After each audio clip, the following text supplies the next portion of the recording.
नमस्कार, आपण पाहतात RTI न्यूज 24 HD. नांदेडहून मुख्य संपादक फराद बेग यांची रिपोर्ट.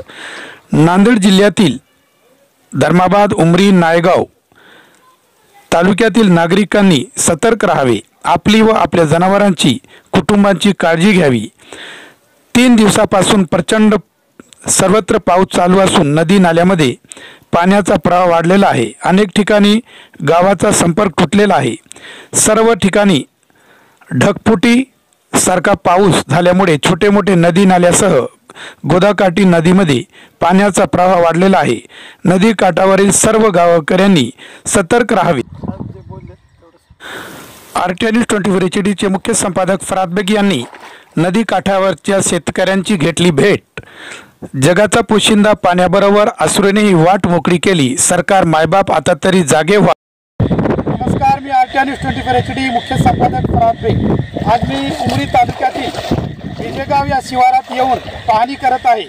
तर या ठिकाणी आपण पाहू शकता 5 ते 7 एकर असं काय मला एक दिसत आहे. या शेतामध्ये जे गोदावरी काठाच्या लगतच एक शेती आहे. तर मी आता रोडवर जातो होतो. तर शेतकरी जे बंधू आहेत त्यांनी एक व्हिडिओ स्टेटसवर काढण्यासाठी त्यांचा एक शोध चालू होता. मला राहू गेलं नाही. मी माझ्या स्वतःची गाडी थांबून शेतकऱ्यांना व गोरगरिबांना आम्हाला साथ देण्याची गरज असते. याच्यासाठी मी शासनाला हे आज दाखवण्यासाठी यांच्याशी मी संवाद साधण्यासाठी आलो शेतामध्ये. आता मी पाहू शकता तुम्ही 3 फूट पाणी आताच आहे. आमच्या गोदावरीचं जे पाणी जातो नांदेड, विष्णुपुरी, बळेगाव बंधाऱ्यापासून जे आपल्या बाबडी व कंदाकुर्ती लगत त्या ठिकाणी पासून 15 ते 20 किलोमीटर लगत हे जे गाव आहे विजेगाव, बळेगाव, बंधारा, त्या बंधाऱ्याच्या जवळच जे गाव आहे त्याच्या शेतीमध्ये आज तरी मी आता पाहून आलो गोदावरीमध्ये पाणी एकदम बराबर कटोकट चालू आहे. तरी ते चालू आहे म्हणूनच आता आहे. तरी एका तासामध्ये मला अशी शंका आहे की हे पाणी अजून 5 फूट तरी वाढेल आणि किती एक शेती उद्ध्वस्त होईल या पाण्यामुळं. तर आता शेतकऱ्यांची आम्ही विचारू याच्यामध्ये जे बी भरण लावतात त्याला कष्ट किती लागतो, खर्च किती लागतो आणि यांना शासनाकडून काय मदत येतो. मामा आपलं नाव? माझं नाव संजय दत्तराम हांबर्डे, मुक्काम बिजेगाव, तालुका उमरी. आज कमीत कमी 22, 23, 24 आणि हा 25 4 वर्षे झालं नदीचं पाणी किंवा होळाचं पाणी येऊन आमचे वारू बुडत आहेत. अद्यापही आम्हाला 1 रुपयाचा निधी आला, अनुदान आलं नाही किंवा विमा आलेला नाही. आणि ज्याची जमीन बुडतच नाही त्या लोकांना विमा येत आहे. आणि यावर्षी पण आता आमच्या पूर्ण इथं जवळपास 4-5 बॅग सोयाबीन आहे, पूर्ण बुडून गेलेले आहे. आणि वावर बुडालं याचा आम्हाला अजिबात दुःख नाही आहे. पण आता कमी अंदाजे 1 तासाखाली तहसीलदार मॅडम इथे गावात आले होते. गोदावरीचे पाणी करून गेले आणि ते वावरामध्ये ज्या बिजेगावची जमीन कुणीकडे बुडते कोण्या वावरात पाणी आलंय का याची पाहणी न करता ते सरळ उमरीला निघून गेले. याचा आम्हाला आता आमदार साहेबांना, तहसीलदार मॅडमला किंवा कृषी अधिकारी साहेबांना आमची एकच विनंती आहे की जे शेतकऱ्याची जे नुकसान आहे ते तात्काळ तुम्ही पाहणी करा. ज्यावेळेस वावरात पाणी येते त्यावेळेस तुम्ही येत नाही आणि पाणी उतरून गेल्याच्या नंतर परत तुम्ही येता, पंचनामे करा येता, परत विमा म्हणते 1 वेळेस तक्रार करा, दुसरी वेळेस तक्रार करा. आम्हाला अद्यापही 1 रुपयाचा निधी आणि विमा आला नाही. या तरी वर्षी मेहरबान आमदार साहेब व तहसीलदार मॅडमला आमची विनंती आहे की तात्काळ आमचे पंचनामे करा आणि आमची झालेली जे नुकसान आहे त्यांना आम्हाला नुकसान भरपाई देऊन आम्हाला सहकार्य करावं, आमची एवढीच विनंती आहे. आपल्याला एकूण शेती किती आहे? आम्हाला एकूण शेती आहे 5 एकर. 5 एकर मधून आता 3 एकर बुडालेलेच आहे. 3 एकर सोयाबीन बुडालेले. वरकड जे आहे ते जमीन कोण्या साईडला आहे? ते पण नदीच्या काठालाच आहे. तिथं पण उद्याला पाणी येईलच. नदी ते पण 5 एकर शेती असून सुद्धा पाण्याखाली आहे. एक दाना सुद्धा त्याचा खाण्यासाठी काही भेटत नाही असं. आणि 22 पासून ही परिस्थिती चालू आहे. 2022 पासून 3 वर्षापासून तुम्हाला केंद्र सरकार, महाराष्ट्र सरकार जाहीर केले की 22, 23, 24 विमा पडेल. आम्हाला कालचा विमा पडला 700 रुपये. 700 रुपये विमा पडला. 700 रुपये, 300 रुपये विमा पडला. पूर्ण बिजेगावच्या लोकांना विचारा तुम्ही. 700 रुपयाच्या वेळी कोणाला विमा पडला? 5-5 एकर आपली जमीन बुडून गेली. तुला किती विमा पडले ते सांग ना. शेती सांगा तुमची. शेती सांग. आपल्याला किती? काय नाव आपलं? आनंदा पर्वत हांबर्डे, मी बिजेगावून बोलतो. तर आपला 7 एकर जमीन आहे. 4 एकर 3 वर्षाला सारखं जाण्यात बुडून जाते. गोदा म्हणजे लगतच आहे का शेती? शासनाकडून आपल्याला काहीतरी आजपर्यंत योजना किंवा योजना फक्त अनुदान येत नाही आम्हाला. विमा येत नाही सर. विमा आला मला विमा आला आम्हाला 360 रुपये 7 एकरचा विमा भरलेला आहे. म्हणजे गोदावरी काठाला असून सुद्धा 360 रुपये विमा आला. आणि ज्याला काही वावर चांगले आहेत ते आहेत त्याला विमा भरपूर आला, त्यानं मजा करू लागली. आता तुमच्या शेतामध्ये काय आहे पीक? सोयाबीन आहे. सोयाबीनाचं कसं आहे? अशीच परिस्थिती आहे. तुम्ही इथे याच्या बाजूला पाणी आहे.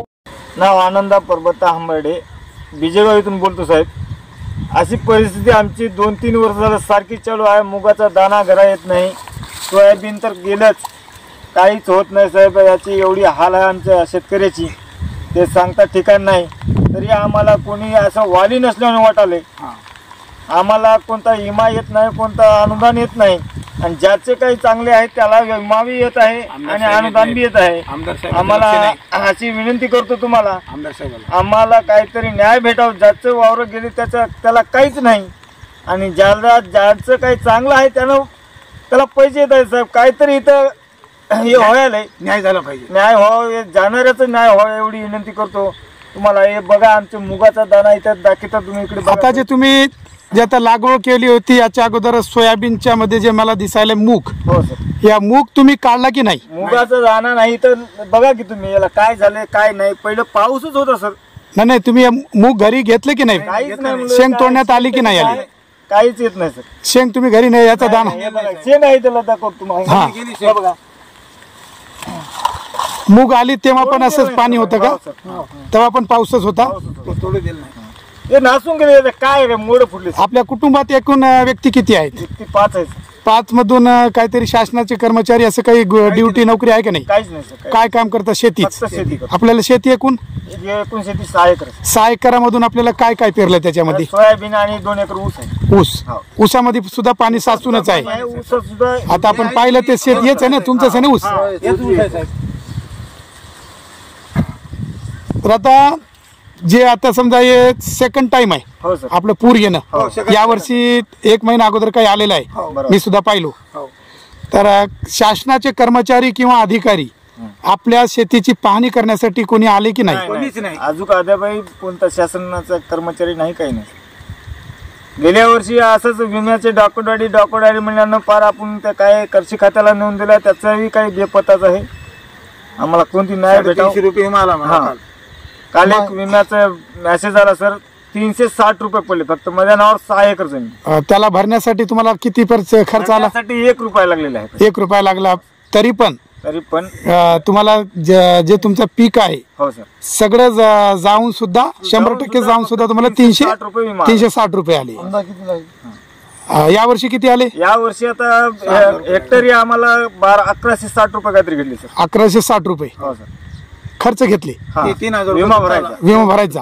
आता त्याला किती येईल असं काही आहे की नाही? आता त्याचे तर काय आम्हाला काय माहित पुढचं. बरोबर. आता एवढं जर जाऊन जर काही येत नसेल तर काय त्याला खराब आहे आमची. फाशी घ्यायची पर्याय नाही. तुमच्या कुटुंबातले जे तुमचे जे व्यक्ती आहेत हो सर. ते सगळेजण शेतकरी शेतीच काम करतात? 2 मुलं आहेत, बरं. आई, मी आणि बायको. त्यांचं शिक्षण झालं की नाही मुलाचं काही? मुलं आता लहान आहेत, 6 महिने लहान आहेत का? भाऊ वारलेला आहे. ओके. हे बघा साहेब, वावरामध्ये पाणी 12 महिने मेहनत करून या ऊसाला एवढी लागवड करून आम्हाला 1 रुपयाचं सुद्धा उत्पन्न नाही आहे. ही परिस्थिती 2022 पासून चालू आहे. शासनाने याकडं तात्काळ लक्ष द्यावं आणि तातडीने याचे पंचनामे करून आम्हाला काहीतरी मदत देण्याची कृपा करावी, हीच कळकळीची विनंती आहे साहेब. आणि हे तुमच्या मीडियाच्या माध्यमातून त्यांच्यापर्यंत पोहोचाल अशी मी तुमच्याकडे अपेक्षा करतो.